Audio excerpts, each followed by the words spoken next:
श्री स्वामी समर्थ. दिवाळीचा सण हा 5 दिवसांचा असतो.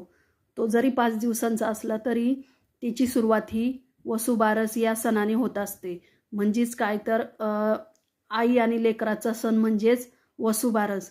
तर हा वसुबारस हा सण दिवाळीतला पहिला सण मानला जातो. कारण भारतातील अनेक राज्यात दिवाळी वेगवेगळ्या प्रकारे साजरी केली जाते.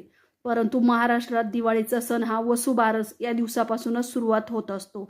अश्विन महिन्यातील कृष्ण पक्षातील द्वादशी तिथीला गोवत्स द्वादशी किंवा वसुबारस या नावाने या सणाला ओळखले जाते. जसं की हिंदू धर्मात गायीला पूजनीय मानण्यात आलेले आहे. त्यामुळे तिचा सन्मान करण्यासाठी गायीची तिच्या वासरासह आपण पूजा करत असतो. म्हणजेच काय तर गोवत्स पूजा किंवा वसुबारस या तिथीला म्हणत असतो. म्हणूनच आपण प्रत्येक भारतीय दिवाळीचा पहिला सण हा गायीची पूजा करून गायी व वासराची पूजा करून आपण साजरा करत असतो. आणि या सणाचीच माहिती आज मी तुम्हाला आजच्या व्हिडिओमध्ये घेऊन आलेली आहे. जर तुम्ही नवीन असाल तर माझ्या चॅनलला नक्की सबस्क्राईब करा आणि एक लाईक जरूर करा. तर हा सण कोणत्या दिवशी येत आहे किंवा या सणाची माहिती, या दिवशी पूजा कशी करायची किंवा कोणते नियम आहे या सणाचे, तर आज मी सांगणार आहे. अश्विन महिन्यातील कृष्ण पक्षातील द्वादश तिथीला वसुबारस हा दिवस आपण साजरा करत असतो. तर वसुबारस म्हणजे काय, तर वसु म्हणजे संपत्ती आणि बारस म्हणजे द्वादशी. जसं या दिवशी गायीची पूजा केली जाते आणि गाय ही समृद्धीचं आणि प्रगतीचं प्रतीक मानलं जातं. कारण 33 कोटी देव गायीमध्ये लपलेले असतात.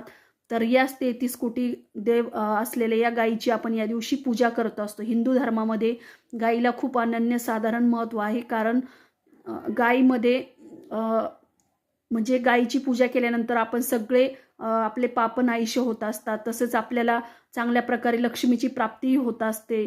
म्हणून आपण या दिवशी या गोवत्साची पूजा करत असतो. तर याचा शुभ मुहूर्त कधी आहे आणि त्याचं महत्त्व काय आहे, तर अश्विन महिन्यातील कृष्ण द्वादशीला वसुबारस आहे. तर या दिवशी 28 ऑक्टोबर म्हणजे सोमवार असणार आहे. तर या दिवशी गायीसह तिच्या पाडसाची म्हणजेच तिच्या वासराची आपण पूजा करत असतो. या दिवसाला रमा एकादशी या नावाने ओळखले जाते.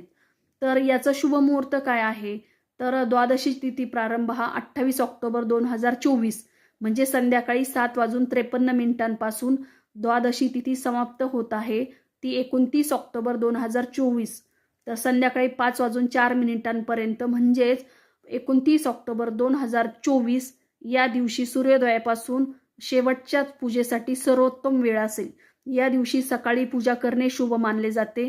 तसेच पूजा करताना गाय आणि वासराची पूजा केली जाते. विशेष व महत्त्व असं आहे की या दिवशी ज्या स्त्रिया आहेत, ज्यांना मुलगा आहे, त्या स्त्रियांनी या दिवशी उपवास करायचा असतो. कारण या दिवशी जर उपवास केला तर त्या मुलांनाही दीर्घायुष्य लाभत असतं किंवा आपल्या मुलांसाठी आपण दीर्घायुष्य मागण्यासाठी आईने या दिवशी उपवास करायचा असतो. तर उपवास केल्यामुळे विशेष पुण्यही प्राप्त होत असतं आपल्याला. आणि या दिवशी आपल्याला आपल्या घराला सगळ्या आपल्या कुटुंबाला सुख शांती समाधान लाभत असतं. तर वसुबारसची पूजा कशी करायची, तर वसुबारसची पूजा विशेषतः ज्यांच्याकडे गाय आहे अशा कुटुंबामध्ये साजरी केली जाते. परंतु बऱ्याच ठिकाणी गाय म्हणजे जे शहरात राहतात त्यांच्याकडे गाय नसते.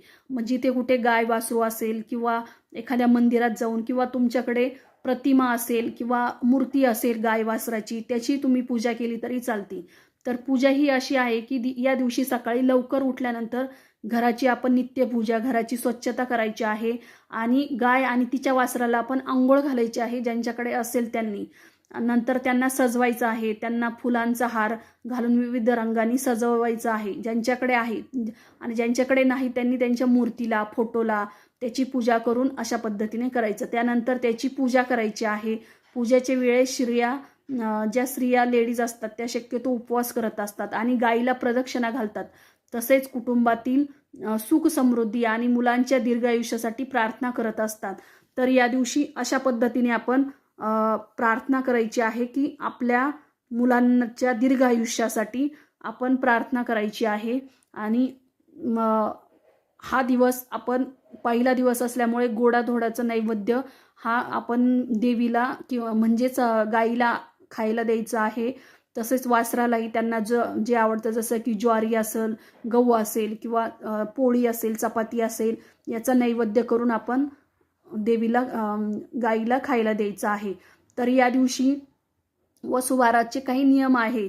तर ते नियम म्हणजे काय, तर वसुबारस सणाच्या दिवशी शक्यतो आपण गहू मूग खायचे नसतात. कारण का तर ते गाईचं धान्य आहे आणि तिच्या कष्टापासून आपण ते बनवलेलं असतं म्हणून. तर महिलाही या दिवशी उपवास करत असतात आणि बाजरीची भाकरी, गवारीच्या शेंगांची भाजी खाऊन या दिवशी उपवास सोडायचा असतो. सगळ्यात महत्त्वाचं म्हणजे बाजरीची भाकरी आणि गवारीच्या शेंगांची भाजी खाऊन हा ज्या महिलेने उपवास धरलेला आहे त्या महिलांनी त्याच्यावरती सोडायचा असतो. या दिवशी शक्यतो दुधाचे पदार्थ, तळलेले तसेच तव्यावर बनवलेले पदार्थ जे असतात ते खायचे नाहीत असं सांगितलं जातं. कारण हे पदार्थ हे गायीचे असल्यामुळे या दिवशी आपण गायीची मनोभावे पूजा करायची आहे आणि गायीची आपण वसुबारस हा सण साजरा करायचा आहे. त्यामुळे शक्यतो या दिवशी हे पदार्थ खाणं वर्ज्य करायचं आहे. तर अशा पद्धतीने तुम्ही गोवत्साची किंवा वसुबारसाची जी पूजा आहे ती तुमच्या घरामध्ये नक्की साजरी करा. जरी तुमच्या घरी गाय नसेल तरी पण तुम्ही मूर्ती असेल एखादी विकत घेतलेली किंवा फोटो असेल त्या फोटोचीही आपण पूजा करू शकतात. म्हणजे आपला पहिला सणाचा दिवस शुभ झाला की बाकीचे सणांचा दिवसही शुभ होत असतो आणि या दिवसापासूनच बरेच जण फराळालाही सुरुवात करत असतात. तर अशा पद्धतीने तुम्ही नक्कीच पूजा करा. श्री स्वामी समर्थ.